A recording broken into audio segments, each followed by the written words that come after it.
Ang mabuting balita ng Panginoon ayon kay San Lucas. Papuri sa iyo, Panginoon. Minsan, nananalangin si Jesus. Pagkatapos niya, sinabi ng isa sa kanyang mga alagad, Panginoon, turuan po ninyo kaming manalangin, katulad ng ginawa ni Juan sa kanyang mga alagad.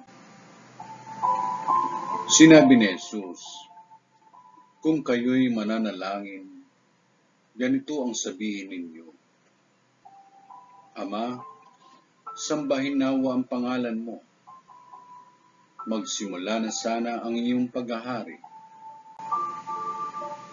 Bigyan mo kami ng aming makakain sa araw-araw. At patawarin mo kami sa aming mga kasalanan. Sapagkat pinatatawad namin ang bawat nagkasala sa amin. At huwag mo kaming iharap sa maigpit na pagsubok. Ang mabuting balita ng Panginoon. Pinupuri ka namin, Panginoong Jesucristo.